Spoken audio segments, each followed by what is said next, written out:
గురుమధ్యే స్థితం విశ్వం విశ్వమధ్యే స్థితో గురుః గురుర్విశ్వం నచాన్యోస్తి తస్మై శ్రీ సాయి గురవే నమః.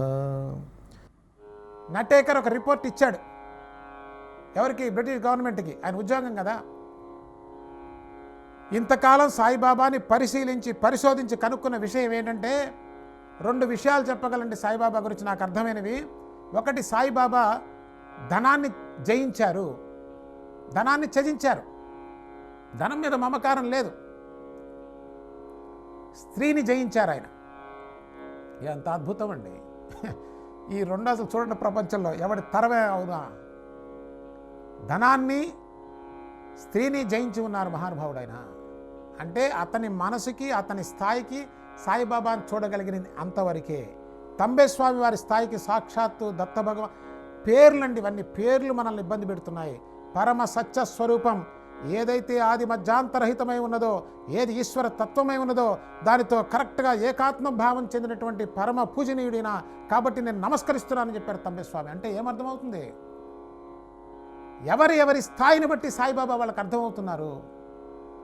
మనకి ఇలా అర్థమవుతున్నారంటే ఇది మన స్థాయి. మనం ఏం చేస్తాం? మిత్రమా, ఎప్పుడైనా ఒక మాట మాట్లాడే ముందు 10 రకాలుగా ఆలోచించాలి. ఎందుకంటే నీ మాట నీ స్థాయిని చెప్తుంది. కొన్ని వందల వేల లక్షల ఉదాహరణలు చెప్తున్నాను సాయిబాబా యొక్క దివ్యత్వాన్ని గురించి. నువ్వు ఒక పిచ్చి ప్రశ్న, అర్థం కాని అయోమయం అజ్ఞానంతో ఇస్తున్న ప్రశ్న, సాయిబాబా అల్లా మాలిక్ అన్నారు కదా, మరి ఇంత మహత్తున్నటువంటి ఆయన ఆ మాట ఎందుకన్నారు అనేది నువ్వు గమనించలేవా? ఎట్లా గమనించగలవు? దాని స్థాయి బుద్ధి ఉన్నదా? అసలు ఆలోచన ఉన్నదా?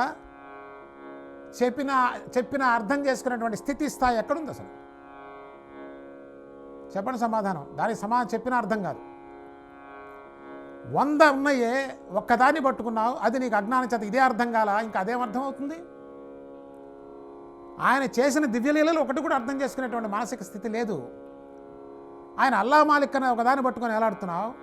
అసలు దాని అర్థం చెప్తే మాత్రం నీకు ఏమర్థం అవుతుంది? అందుకని చెప్పట్లా. అది విషయం. దీనికి సమాధానం చెప్పండి. ఒక్క దివ్యత్వం చూడలేని గుడ్డివాడికి అది మాత్రం చెప్తే ఏమర్థం అవుతుంది? కాబట్టి మహాత్ముల యొక్క నింద జన్మలు కట్టి కుడుపుతుంది, గుర్తుపెట్టుకోండి. ఇది హెచ్చరిక కాదు, వాస్తవం. మన న్యూటన్ చెప్పినటువంటి ఎవరి యాక్షన్ ఆపోజిట్ రియాక్షన్ కాదు. మన సనాతన ధర్మం చెప్పినటువంటి కర్మ చేస్తే ఫలితం ఉంటుందని ఒక అద్భుతమైన సూత్రం బట్టి చెప్తున్నా. తెలియకపోతే తెలుసుకునే ప్రయత్నం చేయాలి, లేకపోతే నోరు మూసుకునే ఎవరి పని వాళ్ళు చేసుకోవాలి. అంతేగాని నోరుంది కదా అని చెప్పి ఇష్టం వచ్చినట్టు మాట్లాడితే పర్యవసానం అనుభవించేటప్పుడు తెలిసేదేం లేదు, అనుభవమే.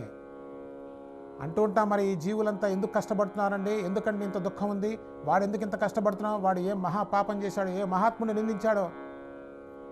భయంకరమైన వ్యాధి మనిషిని పట్టి పీడిస్తున్నప్పుడు ఎవడు రక్షిస్తాడు?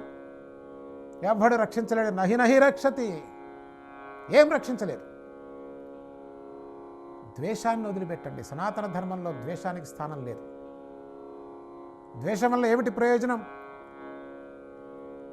ద్వేషం అక్కర్లా, ప్రశ్నించవచ్చు, తప్పు లేదు. కాబట్టి మిత్రులారా,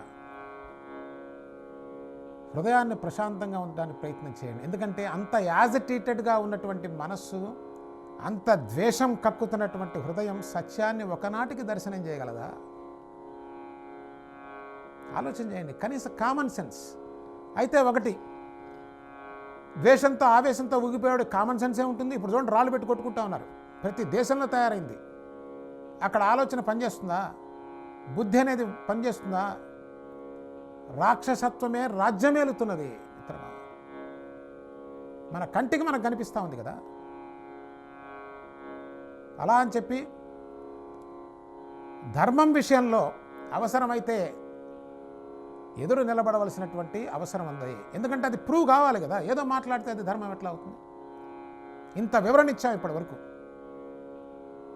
అదే శ్రీకృష్ణ పరమాత్మ చెప్పింది కూడా. యుద్ధం చేయవలసినప్పుడు యుద్ధం చేయాలనే చెప్పింది సనాతన ధర్మం. నింద కాదండి, నింద యుద్ధం కాదు, ద్వేషం యుద్ధం కాదు. యుద్ధం అంటే ఏంటో తెలుసా అండి? కొట్టుకోవటం కాదు, సమస్యని పరిష్కరించటం. నింద సమస్యని పరిష్కరిస్తుందా, పెంచుతుందా? చెప్పండి.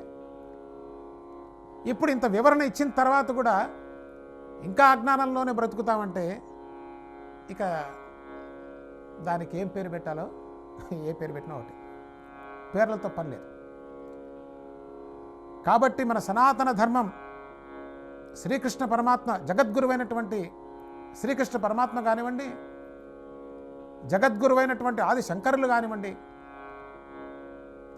పరమ పూజనీయులైనటువంటి మన ఋషుల యొక్క దర్శనం అద్భుతం అద్భుతం అద్భుతం.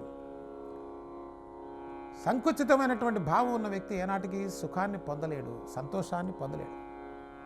వచ్చే కార్యక్రమంలో మరిన్ని విషయాలు తెలుసుకుందాం.